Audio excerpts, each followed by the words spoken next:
మన national crush Rashmika గారి గురించి మాట్లాడుకోవాల్సి వస్తే ఆవిడ కొంచెం మంచిగా మాట్లాడాలి. ఎందుకంటే నేషనల్ క్రష్ రష్మిక గారు అంటే ఆవిడంటే గ్లామర్ కాదు, గ్రామర్. యాక్టింగ్లో పెర్ఫార్మెన్స్లో ఒక గ్రామర్ తెలుసు. ఒక తమ్మ సినిమాలో ఒక మలైకారాతో ఒక సాంగ్ చేసిన, అలాగే ఒక women oriented women other backed రోల్లో ఒక రోల్ చేయాలన్నా, ఎందుకంటే చాలామంది హీరోయిన్లు ఈ సినిమా నాకేమిస్తుంది అని చూస్తారు, కొంతమంది హీరోయిన్లు మాత్రం ఈ సినిమాకి నేనేమిస్తున్నామని చూస్తారు. అలాంటి వాళ్ళలో ఫస్ట్ ఉండేది రష్మిక గారు. ఎందుకంటే ఈ సినిమా రష్మిక గారికి వచ్చే రెమ్యునరేషన్లో ఆవిడ ఈ డేట్లు ఇస్తే ఆవిడకి దీని డబుల్ రెమ్యునరేషన్ వస్తుంది, ఏదైనా చేయొచ్చు. బట్ ఇలాంటి సబ్జెక్ట్ ఎందుకు ఆవిడ నేషనల్ క్రష్ అయ్యారంటే this subject is no happening in national wide. ఎవ్వరూ మాట్లాడుకోరు, ఓన్లీ ఎస్ఎంఎస్లో, స్నాప్చాట్లో, వాట్సాప్లో మాట్లాడుకుంటారు. బట్ నేను ఒక సినిమా ద్వారా చెప్తాను అని ఒక గట్స్ ఉన్న గస్టీ హీరోయిన్ ఎవరంటే రష్మిక గారు. బికాజ్ రష్మిక గారు ఈ సినిమాని బ్యాక్ చేయబట్టే ఈ సినిమా ఈరోజు ఎంతమంది అమ్మాయిలు, ఎంతమంది అబ్బాయిలు, ఎంతమంది ఒక హ్యాపెనింగ్ టాపిక్ అయింది. అంటే ఆవిడ ఈ సినిమా ద్వారా ఏమొస్తుంది, ఫీజు గురించి చూడలేదు. నేను ఈ సినిమాకి ఏమిస్తున్నాను అని చూశారు.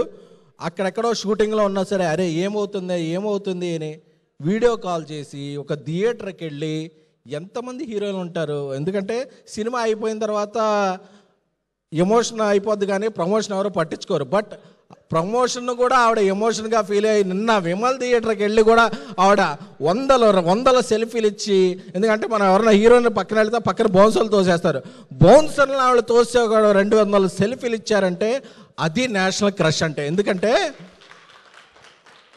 ఆవిడకి అంత ఇష్టం. ఒక చిన్న పిల్ల వస్తుంది, వద్దు తొయ్యండి అని ఎవరన్నా తోస్తుంటే ఆవిడ బాధపడిపోతున్నారు. ఎవరన్నా బౌన్సర్ ఒకటి తోస్తుంటే వద్దు అంటే షీఈ్ క్యూట్. అంటే of screen on screen A screen అయినా సరే రష్మిక గారు ఇస్ ద రియాలిటీ. ఆవిడకి అక్కడ నటించడం తెలియదు, షీ విల్ జీవిస్తారంటారు కదా, అలాంటి క్యారెక్టర్ ఎవరు ఉన్నారంటే రష్మిక గారే. అందుకనే రష్మిక గారికి పుష్ప 2 లాంటి, యానిమల్ లాంటి, గర్ల్ ఫ్రెండ్ లాంటి ఏ సినిమాకైనా, అంటే ఒక సూపర్ ఉమెన్ క్యారెక్టర్ అయినా సరే ఇంకా ఆవిడ నెక్స్ట్ మార్వెల్ సిరీస్ అలాంటి చేసి ఆ స్టేజ్కి వెళ్ళిపోవాలని కోరుకున్నాను. ఎందుకంటే she deserve all the best. అంటే అంత మంచి ఆవిడ మంచితనమే ఆవిడకి ప్రపంచాన్ని అంతటినీ తీసుకొచ్చి చేతిలో పెట్టుద్ది.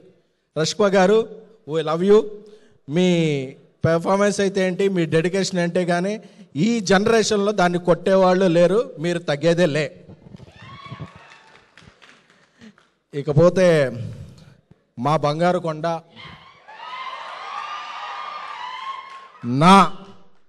ఎందుకంటే ఎస్కేఎన్ అనేవాడు బేబీ తర్వాత కల్ట్ ప్రొడ్యూసర్ ఏదో చెప్తారు, కానీ ఎస్కేఎన్ అనేవాడు ఈ స్టేజ్ మీద ఉండటానికి కారణం ఎవరు అంటే ఒక ప్రొడ్యూసర్గా అది ఒక్క గౌరవనీయులు విజయ్ దేవరకొండ గారు మాత్రమే. ఎందుకంటే ఎంటైర్ ఫిల్మ్ లీక్ అయిపోయాక ఈ సినిమాని అందరూ ఓటీటీకి ఇచ్చేద్దాం అది ఇది అని చెప్తున్నప్పుడు కూడా ఈ సినిమా ఎస్కేఎన్ కష్టపడ్డాడు, రాహుల్ కష్టపడ్డాడు. అర్జున్ రెడ్డి తర్వాత ఇమేజ్ నాకేమైనా డ్యామేజ్ అయినా పర్లేదు, ఈ సినిమా థియేటర్లోనే రిలీజ్ అయ్యి మీ కష్టం చూడాలి అని ఆ ఒక్క వ్యక్తి నిలబడకపోతే ఇక్కడ ఎవరు, ఒక రాహుల్ లేడు, ఒక ఎస్కేఎన్ లేడు, ఒక ట్యాక్సీ వాళ్ళ లేదు, ఒక సక్సెసే లేదు. సో మనిషికి వాల్యూ ఇచ్చి, మనిషి చేసే హార్డ్ వర్క్కి వాల్యూ ఇచ్చే టాలీవుడ్ అనే కింగ్డమ్కి అన్డిస్ప్యూటెడ్ ప్రిన్స్ ఎవరైనా ఉన్నారంటే అది విజయ్ దేవరకొండ మాత్రమే. చెప్తున్నా to my fellow rowdies, prince అప్పుడప్పుడు అజ్ఞాతంలో ఉండొచ్చు, కనిపించకపోవచ్చు, అలా ఉండొచ్చు, but prince is a prince. S V Ranga Rao garu చెప్పినట్టు సింహం బోన్లో ఉన్న, అడవిలో ఉన్న సింహం డోంగ్రీ అన్నట్టు చాలామంది చెప్తున్నా. అప్పుడప్పుడు ఆయన మీద ఏదో సెటర్లు వేసి ఇది చేసే వాళ్ళకి చెప్తున్నారు. ఆయన పోస్టర్ వేసి ఒక టీజర్ ట్రైలర్ అయిపోయిన విజయ్ దేవరకొండ అనే పోస్టర్ కనపడితే ఓపెనింగ్ బాక్స్ ఆఫీసు అది కొంచెం అది మీమ్స్లో మీరు పూరించుకోవచ్చు. అది విజయ్ దేవరకొండ అంటే. దా విజయ దేవరకొండ. ఆయన లైనప్ ఏంటో నాకు తెలుసు. ఆ లైనప్కి ఆయన పడే కష్టం ఏంటో తెలుసు.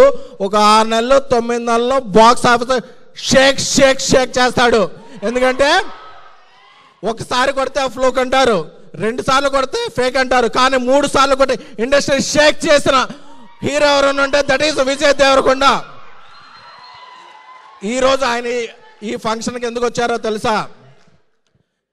గీతా గోవిందం అనే సినిమా ఆయన కెరీర్లో ఒక బిగ్గెస్ట్ బ్లాక్ బస్టర్ ఇచ్చిన అల్లు అరవింద్ గారి కోసం, అలాగే ఒక సినిమాని నమ్మి ట్రావెల్ చేసిన రాహుల్ రవీంద్ర గారి కోసం, అలాగే ఆయన తమ్ముడితో పనిచేసిన ధీరజ్ విద్యా గారి కోసం, అందరి కోసం వచ్చారు తప్ప ఆయన ఏదైనా సినిమాకి వెళ్ళాలంటే ఇది ఏంటి అని చూసుకోరు. ఎవరు పిలిచినా ఆయన ట్రైలర్ లాంచ్ చేస్తారు, టీజర్ లాంచ్ చేస్తారు, ఆ సినిమా ఉంటారు. Is the self made man, self made star. Thank you.